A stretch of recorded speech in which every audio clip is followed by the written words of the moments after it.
Au nom du Père et du Fils et du Saint-Esprit. Amen.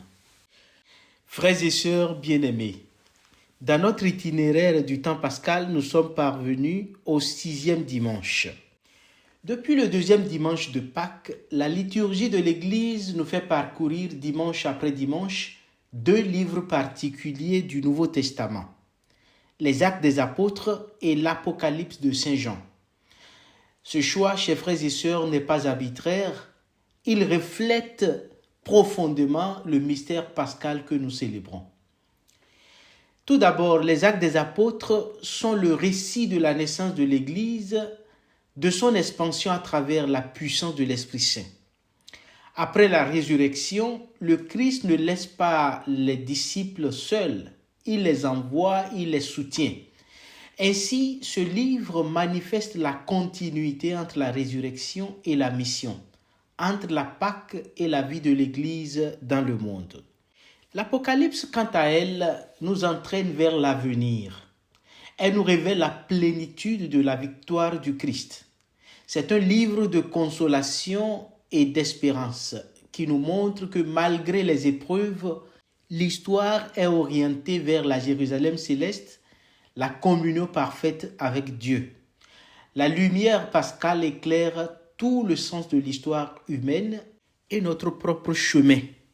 En ce temps pascal donc, l'Église veut nous faire vivre entre la mémoire et l'espérance, entre ce que Dieu a commencé à faire en ressuscitant Jésus et ce qu'il accomplira pleinement à la fin des temps.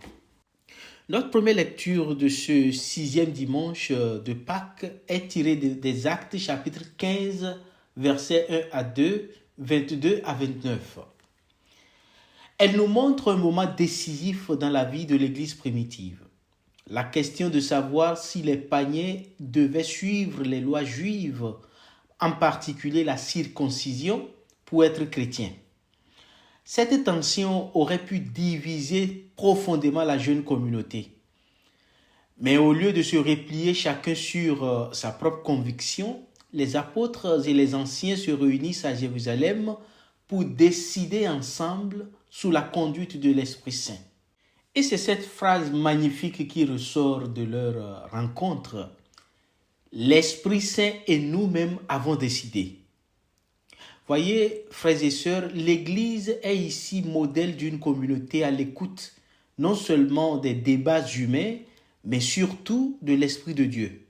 Cela nous apprend que l'unité chrétienne ne dépend pas de compromis humains, mais d'un discernement spirituel partagé dans la prière, dans l'humilité et dans le dialogue. Chers frères et sœurs, les événements des semaines passées dans l'Église nous disent long sur comment l'Esprit du Seigneur agit au milieu de son peuple. Les sondages et les spéculations des journalistes et des spécialistes des médias allaient bon train à Rome quand le conclave se déroulait. Le peuple chrétien priait, les cardinaux priaient à l'intérieur du Vatican et le Seigneur a montré que c'est l'Esprit Saint qui gouverne son Église en faisant élire celui sur qui, ma foi, personne ne misait.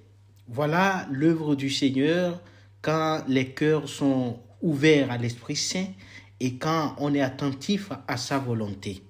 Dans la deuxième lecture de ce dimanche, chers frères et sœurs, la vision de Saint Jean dans l'Apocalypse complète la perspective des Actes des Apôtres. L'Église en marche dans les Actes trouve son accomplissement dans la Jérusalem céleste, descendant du ciel d'auprès de Dieu. Ce qui frappe dans cette vision, c'est l'absence de temple. Saint Jean dit « Je ne vis pas de sanctuaire dans la ville, car son sanctuaire, c'est le Seigneur Dieu Tout-Puissant et l'agneau. » C'est le cœur du mystère pascal, chers frères et sœurs. Le Christ ressuscité est désormais le lieu de la présence de Dieu parmi les hommes. La lumière qui éclaire cette ville n'est pas celle du soleil, mais celle de l'agneau glorifié. Voilà ce à quoi nous sommes appelés. Une vie transformée, pleinement habitée par Dieu, où toute ombre disparaît. Enfin, l'évangile de Jean nous ramène à l'intimité du cœur. Si quelqu'un m'aime, il gardera ma parole. Mon Père l'aimera et nous viendrons vers lui et nous ferons chez lui notre demeure. Là où l'Apocalypse nous montrait une ville radieuse, Jésus nous parle d'une demeure intérieure. Dieu vient habiter en nous, non pas dans un bâtiment, mais dans le cœur de celui qui aime et garde sa parole. Et cette présence porte un fruit immédiat, la paix. Je vous laisse la paix, je vous donne ma paix, dit le Seigneur. Il ne s'agit pas d'une simple tranquillité, mais de la paix du ressuscité. La paix que le pape Léon XIV a prononcée, a offert au peuple de Dieu qui attendait le jour de son élection. C'est une force paisible qui traverse la mort, qui ne cède pas à la peur, qui demeure ferme au milieu des épreuves. Chers frères et sœurs, c'est une paix que le monde ne peut ni donner ni enlever. En ce 6e dimanche de Pâques, la parole de Dieu nous invite à devenir à notre tour des bâtisseurs de paix et d'unité, des disciples qui accueillent la présence de Dieu dans leur cœur et au milieu de leur communauté. Dans un monde divisé, prenons exemple sur les apôtres. Cherchons à discerner ensemble dans l'Esprit Saint, non pas pour favoriser des tendances contraires à l'enseignement de l'Évangile, mais pour discerner et tenir contre toute tentative de dévisager la parole de Dieu et l'humanité elle-même. Dans un monde inquiet, gardons les yeux fixés sur la lumière de l'agneau qui nous guide vers la Jérusalem céleste. Dans un monde agité, recevons la paix du Christ comme un don pascal, comme un souffle nouveau pour vivre en témoin de la résurrection. J'aime la très belle image qu'utilise souvent le prédicateur pontifical, le cardinal Raniero Cantalamessa. Il disait que de la même façon que des milliers de gouttes d'eau sale ne peuvent pas former une mer propre, un océan propre, de la même façon, des millions de personnes agitées, troublées et inquiètes dans le monde ne formeront pas une humanité apaisée.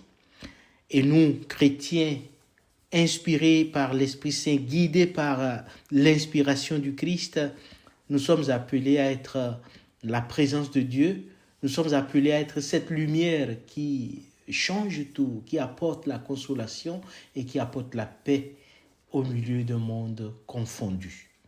Que notre cœur ne soit pas bouleversé ni effrayé. Le Christ est vivant, il demeure avec nous. Amen. Au nom du Père et du Fils et du Saint-Esprit. Amen. Un très bon dimanche à tous et à dimanche prochain.